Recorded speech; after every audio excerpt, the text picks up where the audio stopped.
Merde. Putain, non mais je m'assois, je défonce le setup, quoi. Est-ce qu'on est bien, là? Salut les gens. Bonjour Insta, bonjour YouTube, bonjour Facebook. Je ne sais pas de quel réseau vous venez, mais bienvenue. Bienvenue. Comment ça va?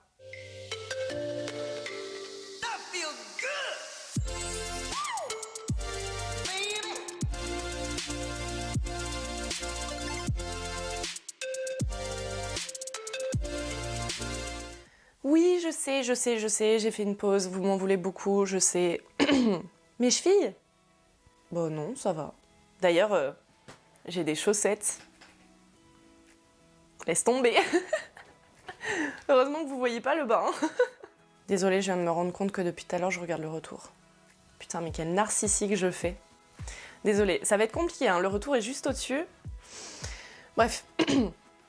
Vous voyez un petit changement quand même? Pas dans ma tenue, pas sur moi directement.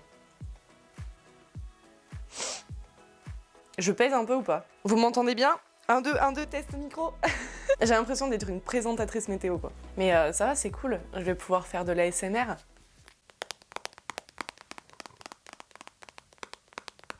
Est-ce que vous m'entendez bien? Nick tam. Pardon. Comme je n'ai pas fait de vidéo la semaine dernière, j'arrive avec une vidéo de qualité. Et enfin, le moment que moi j'attendions tous. Si vous avez la ref, vous faites partie de l'élite. La vidéo sur mon balcon. Je crois que c'est le bon moment. On est un peu plus de la mi-avril. On est le combien d'ailleurs? Le 19 avril, je pense que c'est le moment. Les magasins commencent à sortir leur collection d'aménagement extérieur.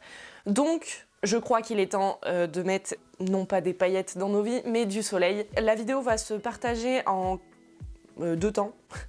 J'allais dire en 3 temps, non mais toujours plus. En 2 temps, tout simplement. Une première partie où je vais vous expliquer comment moi j'ai aménagé mon balcon et je vais vous donner quelques petits conseils, quelques astuces. Et une seconde partie où je vais vous montrer comment moi j'aménage mon balcon en partant presque de zéro. Avant de rentrer dans le vif du sujet, comme d'habitude, je vais vous demander de vous abonner si c'est pas encore fait, de mettre un like, un commentaire aussi. Vous savez quoi? On va faire un pacte. Dès que vous arrivez sur la page où il y a ma vidéo, vous mettez le like, avant même de faire play sur la vidéo. C'est un réflexe. Moi j'ai pris ce réflexe-là avec les youtubeurs que je kiffe. Je vous avoue, hein, je le faisais absolument pas avant, parce que j'y pensais pas, tout simplement. Donc on va faire un pacte. Avant même que vous lanciez ma vidéo, vous mettez un like. Comme ça, c'est fait. Vous n'avez plus à y penser, et moi, ça me fait vraiment plaisir. Donc, c'est parti, let's go! Pour commencer, peu importe l'espace que vous avez. Je sais, vous devez vous dire « Ouais, mais mon balcon, il est minuscule, je peux rien foutre dessus. » Vous allez vous dire, dans le commerce, je trouverai jamais des fauteuils ou des jardins de... Comment on appelle ça? Des salons de jardin qui vont aller sur mon balcon, peu importe. Ou alors, si vous avez de la chance, bande de bâtards, vous avez une terrasse. Moi, j'ai un balcon qui est quand même assez grand, hein, honnêtement, je vais pas me plaindre.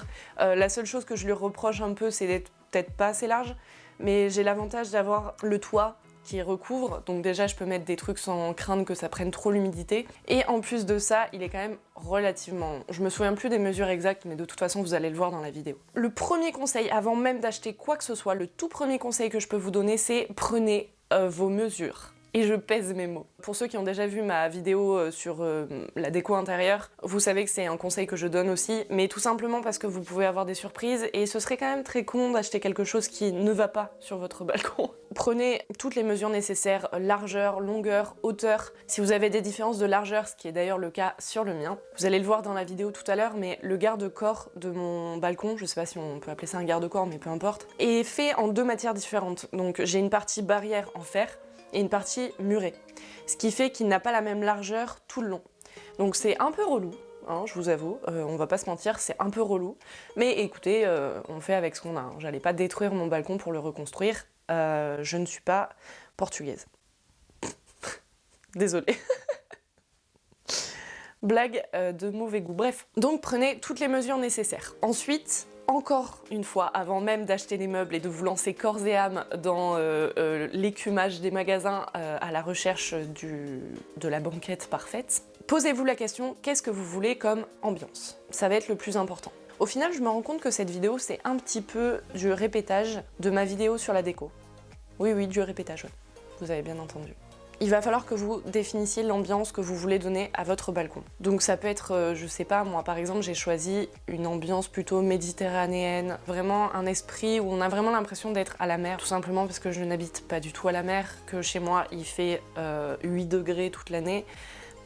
J'exagère, mais... Du coup, il fallait vraiment que j'ai l'impression d'être à la plage quand j'allais sur mon balcon, donner une espèce d'ambiance de vacances. Pour l'inspiration, je vais encore une fois me répéter, mais... Pinterest. Je veux une lumière divine. Mais je suis vraiment trop nulle au montage pour faire ça. Du coup, la Camille du montage vous dira si elle a réussi ou pas. Pinterest, pour la déco, vraiment, je le répéterai jamais assez, mais c'est vraiment une mine d'or. Vraiment. Donc je vais vous incruster quelques images par là, je pense. Oh, une abeille. Je suis vraiment un enfant. Ah, un papillon.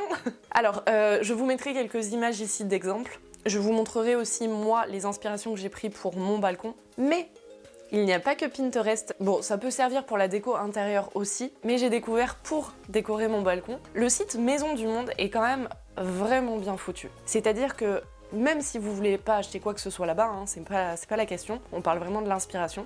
Quand vous allez sur le site Maison du Monde, je vais vous mettre un screen vidéo ici, vous pouvez sélectionner votre déco en fonction du style. Donc cocooning, je sais pas, slow life, peu importe, industriel, tout ça. Vous avez tout simplement des photos type catalogue dans lesquelles vous pouvez piocher des idées pour une éventuelle déco. Ça donnera un petit peu d'inspi. Et évidemment, je vous empêche pas d'aller acheter à Maison du Monde, il n'y a pas de problème. Dans ce conseil-là, désolée, téléphone en silencieux. Quel professionnalisme. Comment on met le téléphone en silencieux? Putain, j'ai 1000 ans quoi des fois avec la technologie moi. Bref, revenons-en à nos balcons. Vous avez cru que j'allais dire mouton? Eh ben non.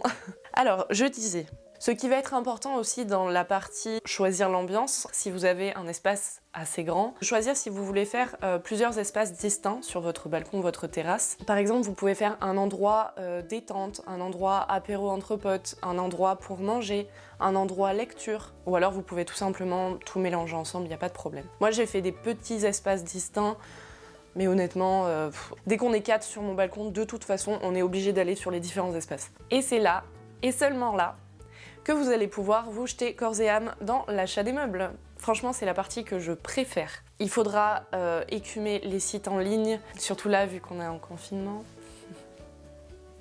Vous aussi, vous en avez ras le cul, ou pas? Vivement que la vie reprenne son cours quand même.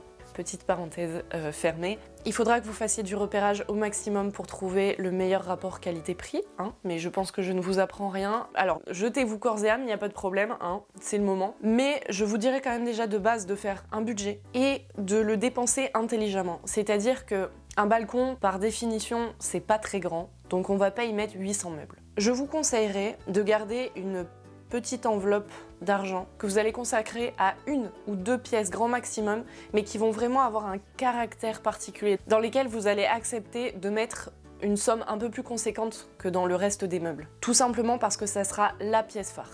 Donc moi je suis assise sur cette pièce phare, que je mets dans ma chambre l'hiver, mais que je mets sur mon balcon l'été, qui est mon fauteuil papazan. J'ai vraiment l'impression d'être une patronne de grande holding quand je suis là-dedans. Alors qu'en vrai, la seule chose que je fais, c'est que je prends des coups de soleil. Mais pour en revenir à ce que je disais, c'est des pièces qui vont vraiment donner le caractère et le ton, que ce soit confort, que ce soit déco, peu importe ce que vous préférez. C'est la première chose qu'on va voir sur votre balcon, sur votre terrasse. Donc moi, il s'agit de mon fauteuil qui mêle à la fois esthétique et confort. Parce que vraiment, genre... les gars, c'est trop la vie. Si la déco de mon balcon vous plaît et que vous voulez faire le même style, comment vous dire? Courez. Alors il n'est pas donné, hein. Mais vraiment ça vaut le coup. D'ailleurs je suis pas la seule à l'apprécier, hein. Il y a une petite crotte qui dort sur mon lit là qui l'apprécie beaucoup aussi. Donc je vais vous expliquer, moi la déco donc, que j'ai choisie en détail sur mon balcon. J'ai choisi tout simplement une déco, comme je vous le disais, méditerranéenne, esprit un peu vacances. Et ça passait par des choix de matières et de couleurs. Donc les matières, ça va être plutôt des matières style bois flotté, hein, un petit peu comme ça en fait. Ça doit être du rotin, mais ça donne l'esprit un petit peu bois flotté. Les couleurs, ça a été bois. J'ai un ensemble table acacia qui est dans le même esprit de couleur. J'ai mis des caillebotis, j'ai mis aussi des canisses. Alors ça, c'était vraiment le petit détail que je voulais parce que mon muret est vraiment extrêmement moche. Je voulais le cacher mais faire 2 en 1, donc à la fois le cacher et utiliser quelque chose de joli. Donc j'ai utilisé des canisses, comme les canisses qu'on voit sur le bord des plages qui délimitent la plage et la mer, vous savez, les sentiers comme ça. Je vais vous mettre des photos, hein, ce sera plus clair. Donc il y a ça, en fait il y a plein de petits éléments qui rappellent vraiment ça. Donc les couleurs c'était vraiment du... c'est exactement mon papasan en fait. Donc plutôt bois au niveau des matières et après tout ce qui est beige, crème, blanc. Donc j'ai mis des rideaux blancs, tout ce qui est tissu, j'ai mis des tissus plutôt blancs ou crème avec les coussins pareil. Les tapis aussi, j'ai utilisé des matières qui vont à l'extérieur comme par exemple la jute. Et n'hésitez pas aussi sur les motifs des tapis. Je sais pas si vous avez capté, mais en ce moment, depuis l'année dernière même plutôt, il y a beaucoup cette mode des tapis ronds en jute sur lesquels sont peints des motifs. Donc c'est ce que j'ai fait moi, j'en ai acheté un en particulier, vous le verrez tout à l'heure. Il y a des motifs qui font vraiment penser un peu à un style méditerranéen. Je crois qu'on a fait le tour. Le maître mot vraiment c'est amusez-vous parce que c'est un endroit de détente, un endroit où vous allez passer peut-être du temps cet été quand il fera beau, un endroit sur lequel, croisez les doigts, on fera des apéros entre potes, s'il vous plaît. Faites quelque chose de joli qui vous ressemble. Moi vraiment, quand je vais sur mon balcon, vous allez vraiment me prendre pour une débile, mais j'ai vraiment l'impression de voyager. Quand je suis sur mon balcon, qu'il y a le soleil qui tape, que je me mets de la crème solaire, là, ça sent la crème solaire, ça sent les vacances. J'ai vraiment l'impression... limite d'entendre les mouettes et la mer, hein, vraiment. Enfin bref, je crois que j'en ai assez dit. Comme je vais pas faire d'outro à la fin de la vidéo, je vais vous dire au revoir maintenant. Donc j'espère que vous apprécierez vraiment. J'ai vraiment kiffé tourner cette vidéo parce que c'est une des premières vidéos que j'avais tournées il y a plus d'1 an, avant même de créer ma chaîne YouTube. Et je l'attendais avec impatience parce que vraiment mon balcon c'est ma petite fierté. Donc en attendant, moi je vous dis à plus pour la prochaine vidéo.